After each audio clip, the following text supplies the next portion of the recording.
Hello, I'm Orla Allen Medium, and welcome to my tarot course. So, the first thing that we're going to cover is self healing, self protection, boundaries, that sort of thing. Now, if you've ever studied Reiki, you'll know that Reiki 1 covers self healing. And as a kind of rule, mediums and tarot readers don't tend to cover this. We're going to start by discussing why self healing is important. Now, obviously, healing yourself is very important for your own personal health and well being, for your mental status, all that sort of thing. But when it comes to tarot reading, we very much have the ability to influence what we see in the cards by the experiences we have in life. Now, sometimes spirit will use those experiences to trigger memories in us or to trigger a reaction in us so that we pass that on to a client.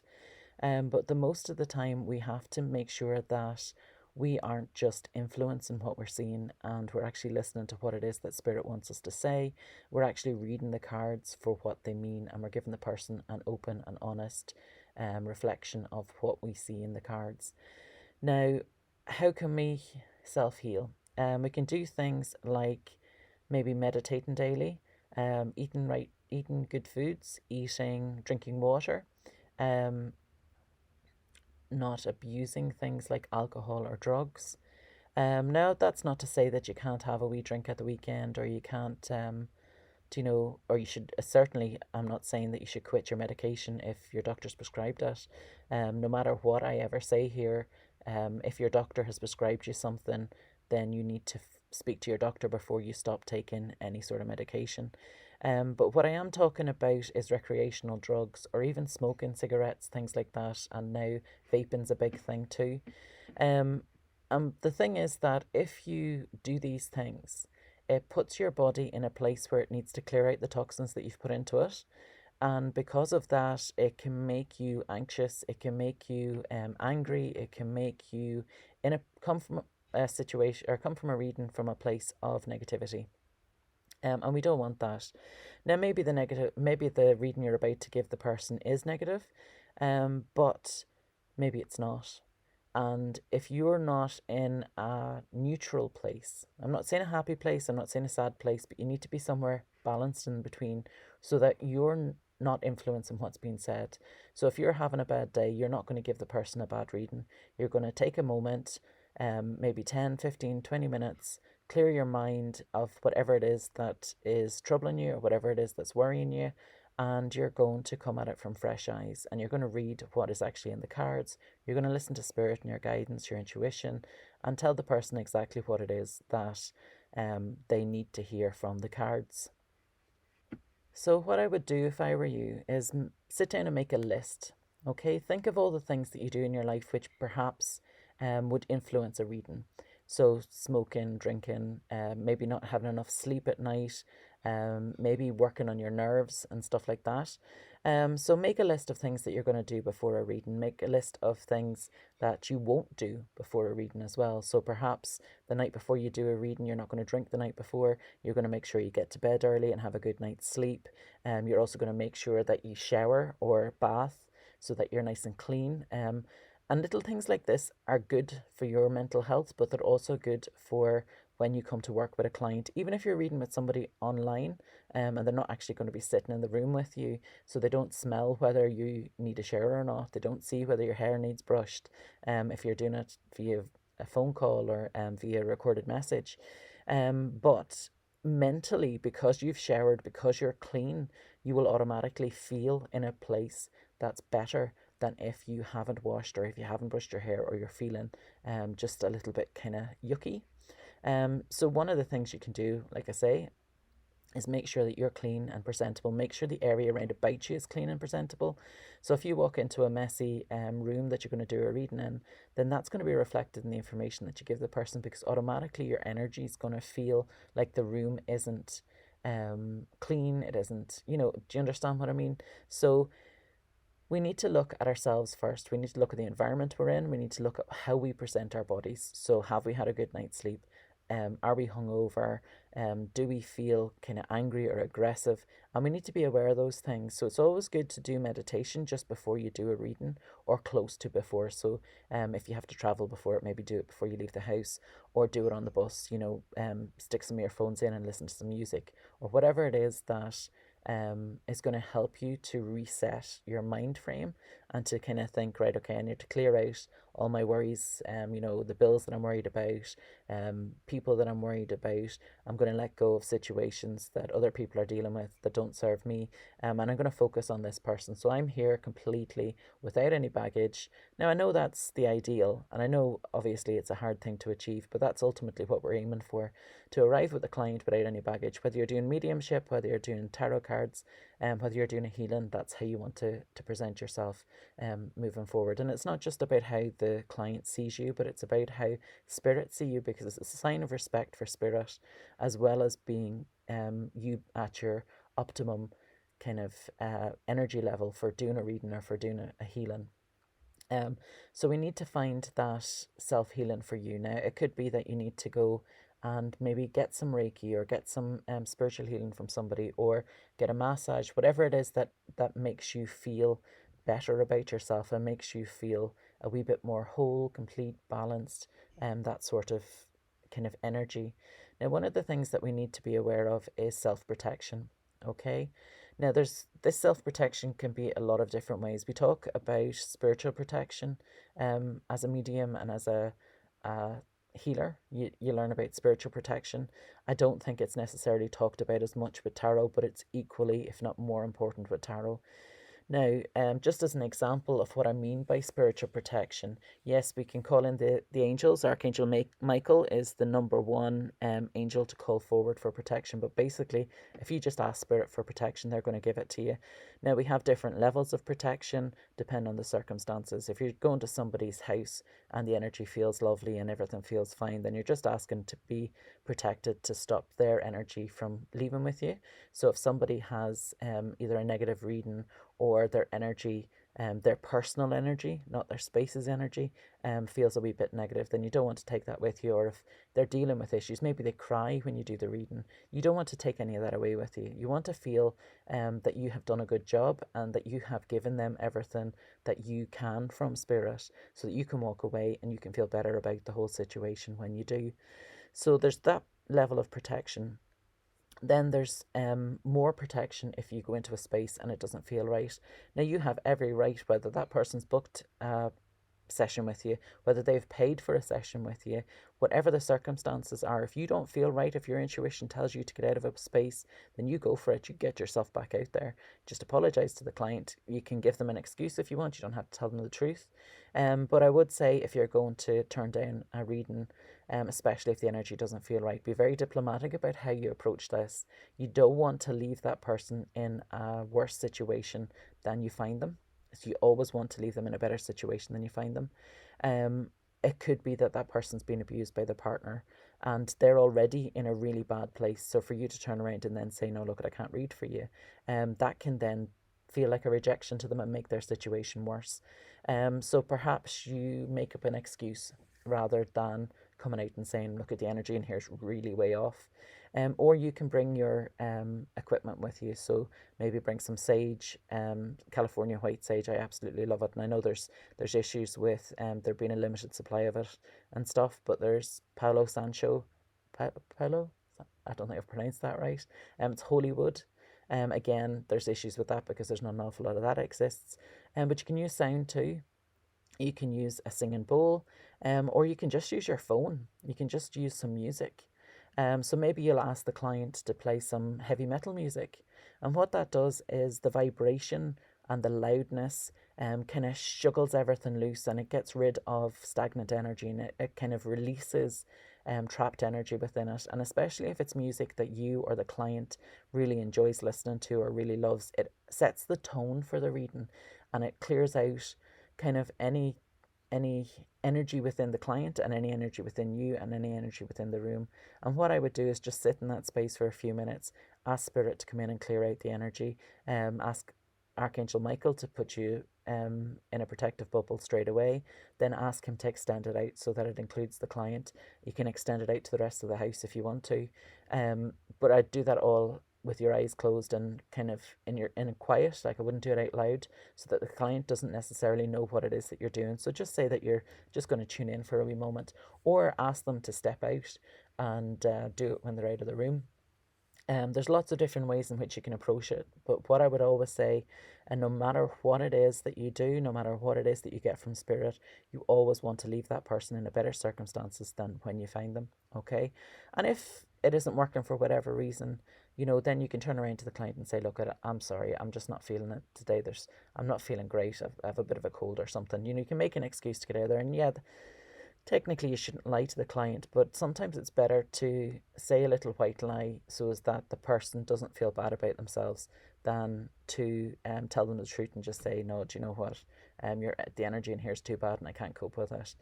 So there's that side of it. So there's a spiritual protection. There's looking after your own spirit and looking after your own space, and that's highly important. I'm not belittling that in any which way.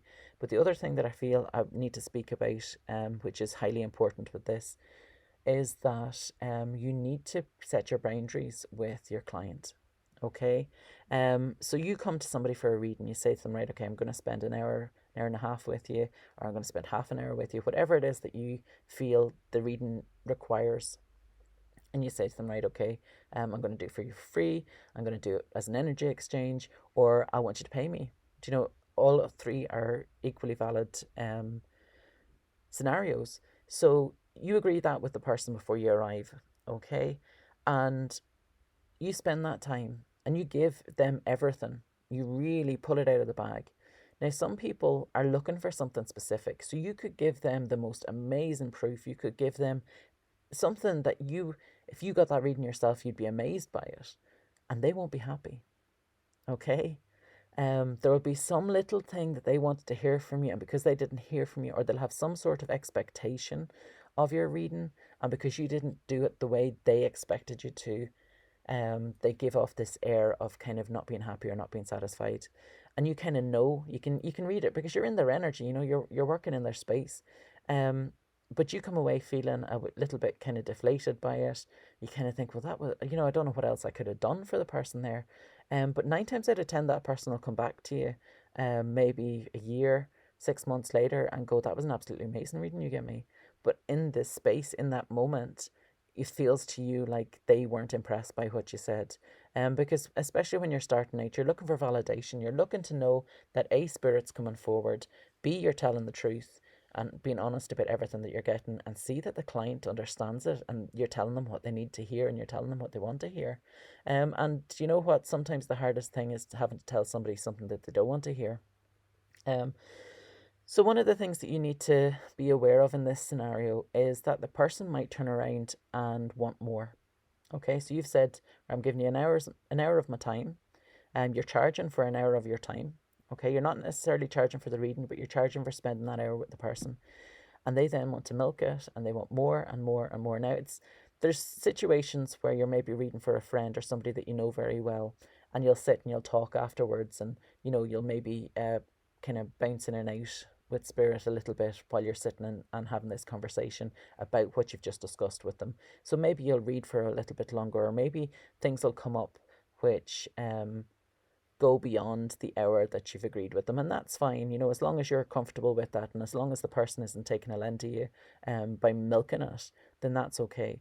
But when you have an actual client that you don't know, you need to set that boundary. You need to say, right, okay, I'm here for an hour. Usually the best way to do this is to set an alarm on your phone, or an alarm, if you have like a little timer or something that you can take with you. When you hear that sound, you know your time is up. They know your time is up. So you both know that that's the line. Any more you give is extra. Okay. Now usually when the beeper goes off, I try to set mine for about 5 to 3 minutes, because I'm never finished when the beeper goes off. So I'll try to set the alarm for maybe about 5 minutes, 3 minutes before the end, so that I know, okay, right, I need to finish up now. But also they hear the alarm, so they know I'm coming to the end of it as well. But guaranteed at some point you'll get somebody who wants you to go, who'll ask you a pile of questions, or they'll have asked for a tarot reading, and all of a sudden they'll ask you, right, okay, well, did you get anything from my granny? And I'm always left sitting there going, well, if you'd asked me to go to spirit, I would have asked for your granny and I'd have told you exactly what you wanted to say. Do you know? And the trouble is that all mediums are different. All tarot readers are different, and we all work differently. Some work with spirit, some work just with cards, some work with both. And because people have certain expectations, they think it has to be a certain way. And unfortunately, we all work differently. We all have different standards. Some people, so it's up to you to decide what you're going to do in this scenario when somebody asks you, what did my granny say anything, or was my granny there? Okay, now what I usually do is I'll say, well, I didn't connect to spirit, I connected to your cards, I connected psychically with you. So I haven't been asking for your granny to come forward. And I'll explain to them that for me personally, I'm in control of which I connect to, whether it's spirit. Now sometimes spirit will come through, I'm not going to lie. But if I'm working with the cards, spirit don't tend to come through. Unless there's somebody that's really, really buzzing to get in. And if the client has asked for spirit as well, because not everybody wants to speak to people who've passed over to spirit, and some people are scared of it. It's just like when healers like Reiki people or spiritual healers start giving psychic information to a person. You need to be very careful, because that can tell the person, that if somebody doesn't understand how it works, it can create all this kind of craziness in their head, where they think that you're able to read their mind, and you know their deepest thoughts, and you know their deepest secrets. And we've all got stuff which we wouldn't want to share with people. We've all got stuff which is private, that's just our own. We've all got our insecurities, and the last thing you want to do is for that person to think you know what their deepest, darkest secret is. So it's very important that you set your boundaries and say, right, okay, look, I'm just working psychically here. Do you want me to connect with your granny? If so, that's an extra whatever, or that's going to take me longer time. The reason, or one of the reasons why I don't tend to connect with spirit with the cards, unless the person specifically asks me to do both, is the fact that I don't want anybody to think that the information I'm giving them is coming from a loved one in spirit. I want them to know that the information is coming strictly from the cards or strictly from the psychic, and that it's not coming from the granny or the mum or the husband or the sister or the brother or the child. Okay? And I feel like it's really important that the client understands that the information you're giving them is guidance. It's not set in stone. Because sometimes when people come to us and we give them information and we, communicate with a grandmother or a father or something like that, then they think the information's coming from them, and they think, right, okay, well, I have to do that. And it's not the case. When you're reading the cards, you're giving them, or when you're reading them psychically, you're giving them a reading of what's going on in their spirit, what's going on in their aura, and they have the free will to choose what it is that they want to do or they should do within that situation. Now, sometimes people like having the excuse of blaming a loved one in spirit that they were telling them to do it, because that makes life a little bit easier if somebody else is making your decisions for you. But the truth of the matter is that we need to choose our life. We need to choose the different aspects of what's going on in our life, because that empowers us, because we know we have control over it. Which is why it's also really important to explain to the client that nothing's fixed in stone. They have, if they don't like what we've read in the cards, they have free will. They can change it. They can make a difference. And that's really, really important to pass on to the person. And I completely understand that, we're all empaths. We all want the best for the person that we're reading for. We all want the best representation of spirit that we can give, whether it's reading the cards or whether it's working with spirit. So one of the things that we do a lot is we'll empathize with the person. And this is why the protection is really important for you, because you want to empathize with the person, but you don't want to take it with you. You don't want to be left with any negative feelings, because chances are, by giving that person the reading, you have given them a feeling of euphoria, even if it's just for an hour or two. So you want to feel that euphoria, or you at least don't want to take away whatever negative feelings that came up during the reading. So we need to set our boundaries. Okay, we need to set our boundaries with our clients. We need to set our boundaries with spirit. Okay, we need to say to spirit, right, look, when I'm sleeping, I'm sleeping. And unless it's something very important, you do not interrupt my sleeping. Now, I know that sounds a little harsh. And I know when we're starting out, we want to know, we want to feel spirit, we want to feel the energy, we want as much information as we possibly can get. But this goes back to self-healing, and it goes back to where you need to look after you. You need to protect your own energy. You need to protect your own space. And when you sleep, you heal your body, and you need to look after your body. When you dream, you heal your mind, and you need to look after that. So if spirit are coming forward and talking and talking and talking at you, you're not going to get enough sleep. You're not going to heal your body. You're not going to heal your mind. You're just going to be dealing with spirit the whole time. Now, setting your boundaries with the client and spirit, you need to be aware that you cannot read for somebody you do not have permission for. Okay? When I was doing spiritual healing, we were taught GAP, GAPP, ground, attune, protect, permission. So you ground yourself to start with to make sure that your feet are firmly on the floor. You attune to whatever it is that you're trying to connect with. In this case, it's going to be the tarot cards. You ask permission of whoever it is that you're reading. Now, just because somebody comes to you for a reading doesn't mean they give you permission, okay? And the same, you'll feel that with healing as well. If somebody, for whatever reason, doesn't give you permission, you'll know, and you have to trust that. And that's just one of those cases where we have to turn around and go, look, I'm really sorry. Something's just not working here. I think I'm coming down with a cold or something. And we'll maybe reschedule for another time. Because the energy isn't right. The energy doesn't feel right. The persons may be holding back or closing up their walls to you because they are afraid of what you might see. Okay. Now they have asked for a reading, so they obviously want a reading. But because they're closed off to you, you can't read them, and that's perfectly fine. That's just something that happens every now and again for various different reasons. Now, the other thing we need to look at is when you are asked to read for somebody else. Okay, so you're not asked by the person to read about them, but they ask you to ask you questions about somebody else. Now this is a very kind of grey area because you can't answer. You haven't got the other person's permission. You're not giving that information to the other person. It's also why we don't relay information through another person. We give it straight to the person. Okay, now if they want to have their partner or their mother or their friend sit in with them, that's perfectly fine. That's their choice.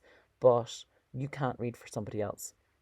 Now, the only exception to this is where the person asks you about somebody else, but it's how it impacts their life. Okay, so say somebody asks about a relationship reading and they want to know about their partner. You can answer questions on their partner, how it relates to them. Okay, but you can't go into the deep dark secrets of that person for them. Does that make sense? So that's one of the boundaries you need to set. You need to let the people know, okay, nope, that can't be done. Another thing you need to be aware of is in the UK, certainly, you cannot read medical histories. You cannot predict on medical, and you can't do the same for pregnancy. Okay. The reason for that is because you're not a doctor and you can't diagnose. Okay. So if a client asks you for those specific things, then you have to tell them no. Sorry, I can't. Legally, I'm not allowed. You also need to be aware that anything you say to a client is required to be true by law. The law in the UK says that we are governed by the Consumer Act, and basically, if you buy a product in a shop and you buy a product that's advertised as being one thing, so say you buy a toaster and it's been advertised as a microwave, then that's false advertising and you can sue whoever sold you the toaster, which was really a microwave. Okay, so if we're governed by that act as tarot readers, we need to be very clear with our clients about what it is that we're getting and what it means for them and what action they can take. So you need to make it clear to the client that while you're reading these cards, you're giving them information. Now, this isn't just to get a loophole to get around the law. This is how it actually is, but it's very important that you make it clear to the client so they understand that when you're talking about what's in the cards, it's not a prediction of what's exactly going to happen. It's the path that they're on. It's where they're headed. And if they don't want to be headed on that path, now sometimes just knowing the information of where they're headed is enough to take them off the path. But if they don't want to go there, they free will to change their mind and go down a different path. You know, if you're talking about somebody getting a job offer or somebody being called for an interview, if they don't apply for the job, they're not going to get called for the interview. If they don't go for the interview, they're not going to get the offer of the job. Do you understand? So it's very important that you let the client know that you're just giving them guidance on what path they're on. And sometimes when I'm reading the cards, I'll have one set of cards on the top, one set of cards on the bottom, and then I'll turn over the bottom set of cards after I've read the top set of cards.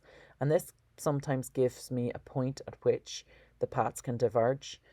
So it kind of says, right, okay, well, if you go for this promotion, here's what's going to happen. If you don't go for this promotion, here's what's going to happen. So you've got two stories you can tell. You've got two things that you can say to them, right, well, if you take that action there, but make it very clear to them, tell them, put the onus back on them, empower them.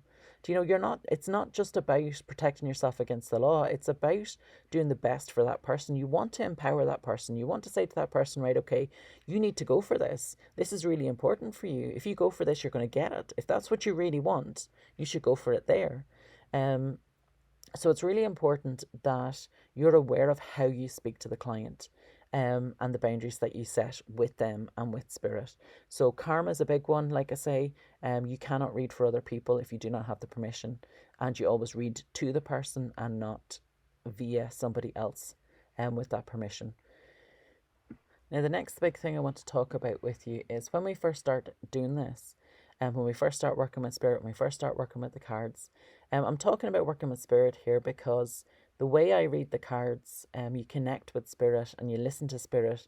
So, I mean, what's written in the cards, the tarot's been going for years. There's lots of rules and regulations. There's lots of options. And sometimes you could just get completely bogged down with everything that a card potentially could mean, whether it's upside down, whether it's the right way around, what it's positioned in, the spread, what cards are round about it, what's next to it, what's opposite it. Do you know, there's so many different possible explanations of what that card can mean.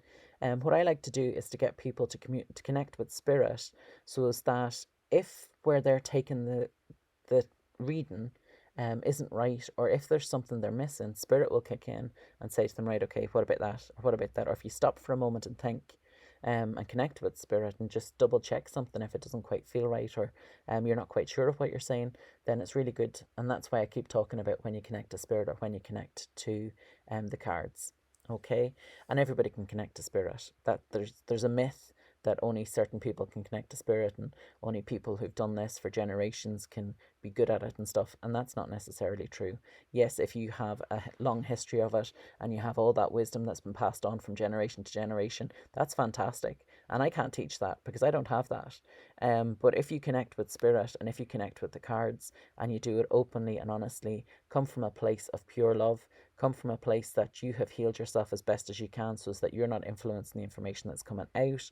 If you connect with spirit and allow them to blend with your energy and to guide you to hear, so as that you know what you need to tell the person or what they want you to tell the person, then you're going to be just as good, if not better, than the person who's been doing it for generations and who's learned it off and says the exact same thing for every single card every time they read it.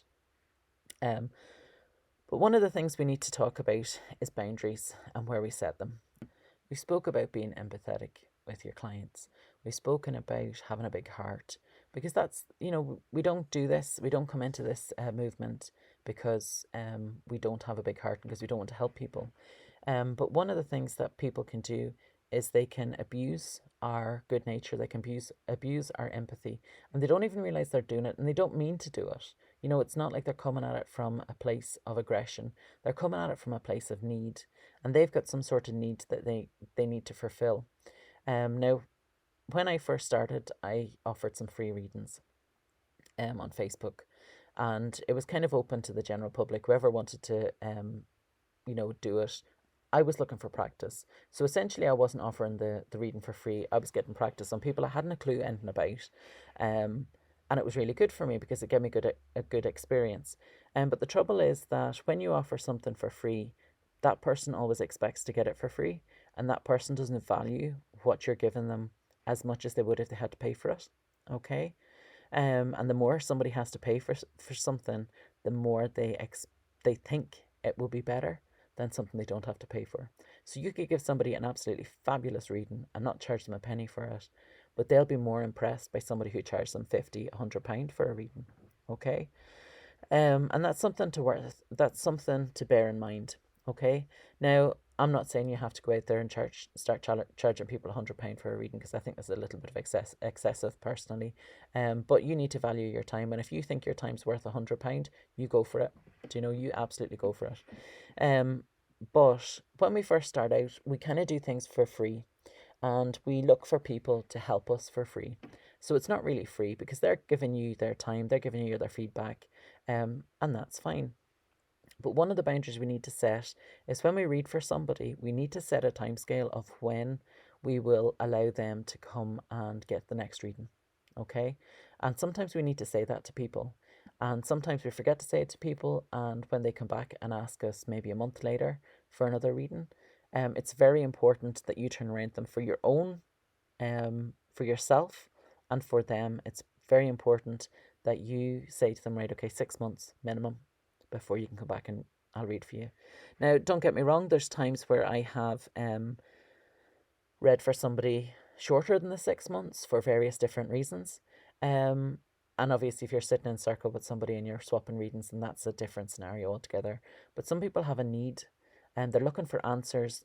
And there's some people who will be in spiritualist churches every night of the week in different towns or villages right about them, and they'll be getting messages every night of the week, and that's not healthy. It's not healthy for them, and it's not healthy for those that are going to the meetings and perhaps aren't getting readings, and who need the readings, who need the messages from people. And it's the same with tarot. You will have people who will get a tarot reading off you, then get it off somebody else, and then get it off somebody else and somebody else, and they'll be back to you in a month's time to look for another one. And it's that euphoric feeling that I was talking about at the start, or it's where they're not getting the answers that they want. You know, they're maybe getting told the exact same thing by everybody that reads for them, but because it's not the answer they want, they keep asking for the reading, because they want the reading to tell them whatever it is that they want. And sometimes we get a reading and we need to hear it. You know, we just need to hear it out loud. But for whatever reason, these people turn around and they go from one reader to the next, to the next, to the next. So you need to set that boundary. You need to say to them, right, you can't come back to me for 6 months. And it's up to you if you find out that they've been going to a whole pile of other readings, if you'll even read for them in 6 months' time. That's completely up to you. But see, in 6 months' time, when you've been offering free readings, make sure you tell them that you're charging for them now. Because after 6 months of you practicing on the general public, you should be ready to start charging for it. Now, charging for it can be an energy swap. So if they have something, like maybe they're a healer and you want some healing, you could say to them, right, okay, look, why don't you come round to the house and give me half an hour's Reiki, and I'll come round the next day and give you half an hour's worth of a reading, or an hour's worth of Reiki and I'll give you an hour's worth of reading. So you're swapping your time for their time, essentially. Okay, and that's fine. Or you can turn around and say, right, okay, look at when I read for you, it was free because I was training and I needed the practice, and I'm really grateful that you let me do the reading for you, but I'm charging now.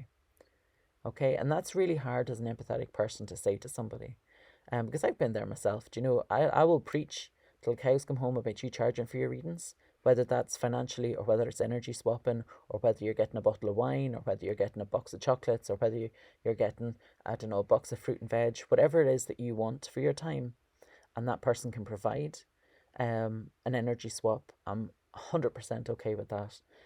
But giving your time away free is not necessarily something that's going to benefit you in the long run. And that's the important part, because we're going back to the self-healing, we're going back to the self-protection, we're going back to looking after our own energy. And you need to respect the energy enough to say, right, okay, my time is valuable. Even if you're not charging for what you're doing, you're charging for your time. If you are at work, and even if you were getting minimum wage at work, you should at least charge minimum wage for your time when you're giving it to somebody else, because that time isn't for you. You know, you're enjoying giving the reading, and I'll not deny that, but you're helping that person. You're giving them whatever knowledge it is that you have, and you're not getting anything in return. So you need to charge for your time minimum. Okay. Now, the next thing I want to talk about with you is that you don't have to accept every offer that you get. Okay? If you are asked to do events, you'll get asked at some point to do charity events. Okay? Now, if you are asked to do a floor show, or if you're asked to sit and do private readings, that's fantastic. That's brilliant. You know, it's great that people are noticing you and want you to help them. But there's loads of other people out there that'll do it too, right? You're not the only option. So if you don't feel comfortable in that space, if you don't feel comfortable in that environment, if there's something that they're asking you to do that you don't feel comfortable with, say no. You're first and foremost, you need to respect yourself. You need to respect your energy. You need to self heal. This is what I'm talking about with the self healing. That's how you self heal. You look after yourself, you protect yourself. The number one person in all of this is you. Okay? Now, when you're working with the cards and when you're working with spirit, you're taking yourself out of it, but you need to protect yourself first. Okay? So you protect yourself. You say, right, okay, their energy doesn't suit mine. I don't like that person. I don't like how they deal with stuff. Or you don't like the environment. So if you go to like a community building and it's all over the place, there's mayhem, the energy isn't right, and you're then expected to be all spiritual and sit in a space and kind of zone out and do what you need to do. If that doesn't feel right to you, don't do it. Okay? I mean, I've worked in events, charity events, where one of them was in a social club, and I'm sitting in a bar essentially doing readings for somebody, and just through the wall there was a gym playing really loud music. And sometimes if there's loudness, you can tune everything out because of the loudness. But it's really hard to read for somebody connecting with spirit, connecting with their loved ones when there's loud music blaring and there's people doing exercises and there's glass windows so you can see it all through it. And then there's people walking around with alcohol, and then you've got clients coming to you, and by the end of the night, they've had more to drink than they should have. They're getting a reading. I had one woman come to me, and I started reading for her, and I turned over a card. She started crying, and I spent the rest of the time comforting her. Um, and I ended up feeling bad about the fact that that's how her time was spent. But you can't read for somebody if they're greeting on you, do you know? So I handed her the card and told her to take it away with her because it obviously meant that much to her, do you know? And I'm not sure that anything I would have said to her that night anyway she would have heard it, or she would have listened to it because she was that drunk. But at the same time, she got my time. She cried. I listened. I comforted her. She paid for my time. She got my time, and that's how she chose to spend it. So you need to look after yourself. You need to make sure that the places you're going to suit your vibration. The people you are working with. So either the people that you're doing floor shows with or the people that you're sitting doing private readings for matches your energy too. Okay? This is again about self-healing, it's about self-protection, it's about self-love, and it's about setting your boundaries. What is acceptable to you? Now, when I was talking about the empathetic side, there was one other thing that I wanted to mention. As empaths, we automatically want to help people, okay? And some of you may be aware of the fact that I'm on TikTok and that I've started to do tarot readings.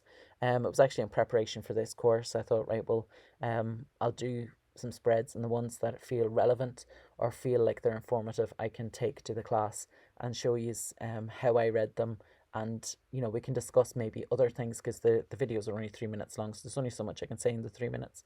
But it's a tool that you can go and have a look at and see what the cards match up together. Anyway, so there's that side of it. But I also started to do live TikToks. So I was doing free readings for people and random people coming in. You don't know who they are. You have no connection with them whatsoever. Basically, it's just a name on the screen or a picture on the screen, and half the time it doesn't even say their first name. So you don't even know if they're male or female, and you have to read for them, excuse me. So I started doing this, and I think the first time I did it was for about an hour. The next time was about an hour and a half. I've done an hour and 45 minutes, and it was only because my phone was starting to die that I stopped doing it. The energy's high. I'm really enjoying it. I'm loving it all, and it's brilliant. And I've said to people, look at I'm gonna have to leave it there because I need to take a wee break. And then somebody has jumped into my private messages and said to me, "Oh, I just came in at the end there. Can I have a private or can I have a reading because my granny's sick?" I'm like, I've just spent an hour and 45 minutes reading for complete strangers on the internet for free, just giving you my time, and you're now coming into my personal space and trying to make me feel guilty because your granny's sick. And no, that's a big fat no. That's my boundary. So what I've started to do now is say to people at the end of the video, please don't private message me for free readings because it's not going to happen. You'll also get people that'll comment in it to say, some people will be really respectful and say, oh, please, can I have a card? Because I usually offer romance cards, yes or no answers, or tarot cards in the live videos. And somebody, people will be respectful and say, oh, please, could I have a tarot card? Or please, could I have a romance card or whatever? But then you'll get other ones who'll go, oh, my child's sick, or my dog's just died, or they're pulling on your heartstrings. They're trying to get your attention. They're trying to overstep a boundary. Now when I've seen them make those comments on other people's lives, it's always got my back up, and I always want to shout at them because I just think, do you know what? If that person wants to go to you, they're going to go to you, and whether you play on their feelings or not, you know, it's not fair. You're not being respectful to them, and why should they read for you when you're not being respectful to them? So it's a little thing to consider that you need to decide what your boundaries are. Okay, whether you're gonna end up doing free live readings on the internet, I highly recommend TikTok. I think it's absolutely fantastic. Or whether you decide to just do private one-to-one readings, or whether you just want to do this course and never read for anybody, or just read, casually for friends, or you're just fascinated by the tarot and you just want to read it, that's fine, but you need to set your boundaries, right? Whatever it is that you're wanting to do, decide what's not acceptable to you, decide where your line is, and stick to it. But as an empathetic person, I know how hard it is. My heart and my gut and my intuition wanted to give that woman a reading, but my head was like, no, that's overstepping the line, and that's really rude what she's just done there. And I was like, no, I'm sorry. If you'd have made it onto the live on time, I'd have maybe read for you there, but no, I'm sorry. It's not going to happen. So that's just a few things to think about and to consider. If you've got any questions about this, please feel free to drop me a message and ask, or you can leave a comment under the video here, and we can maybe discuss it at another point. Maybe later on, near the end of the course, we'll have a wee chat and a sit down and just discuss what your boundaries are going to be, or what you're going to feel is acceptable.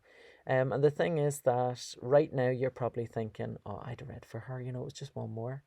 But the thing is that you're putting that energy out into the environment, and you're saying to the universe, yeah, you can. It's like not switching off at night when you go to bed. You're saying to the universe, I'm open. I'm open to receive you whenever you need to. And that's not good for your health. That's not good for your mental health, and it's not good for your spiritual health. Because spirit see the open light, and it's your free will whether that's open or closed. And if you're open to them, they're going to come forward and they're going to communicate with you.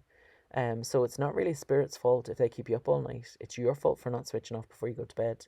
It's your fault for not saying to spirit, I don't want you to interrupt my dreams unless it's something really important or something really significant that I need.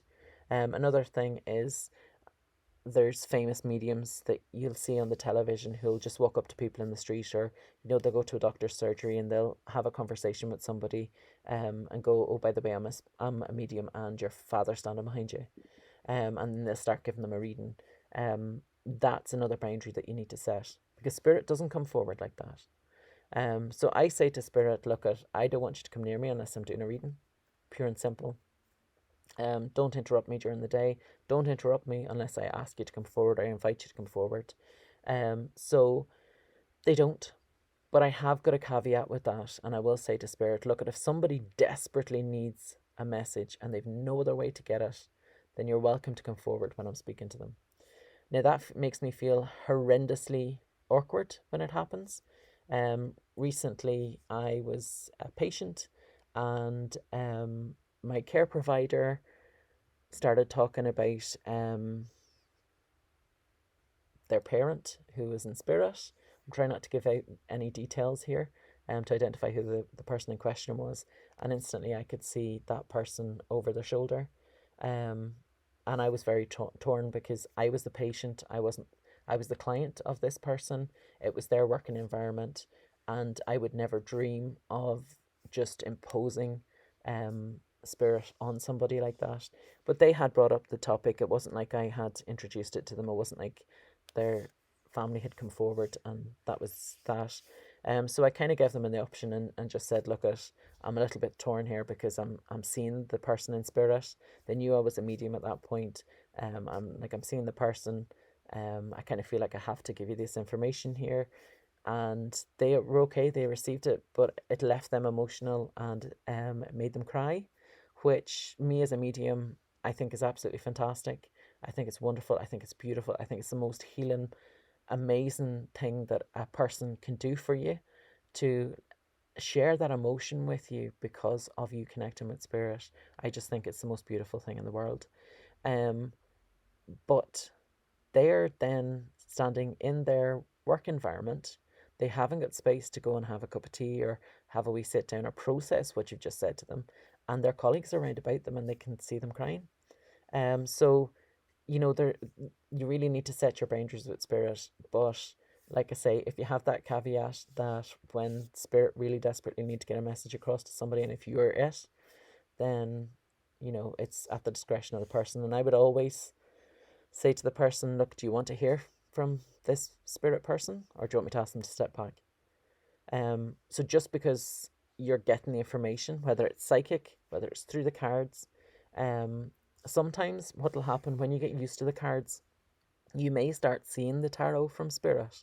So you'll be talking to somebody and they may show you a tarot card, and for you that card will mean X, Y, and Z, and you don't have to give that person that information, okay? And you need to get that into your head right now. So you can say to the person, look, I'm being shown a tarot card. Would you like to know this information? Because some people are scared of the tarot. Do you know they're just cards? They're just a tool like anything else. But some people are scared of them. So you need to be aware of the other people that you're working with, the general public.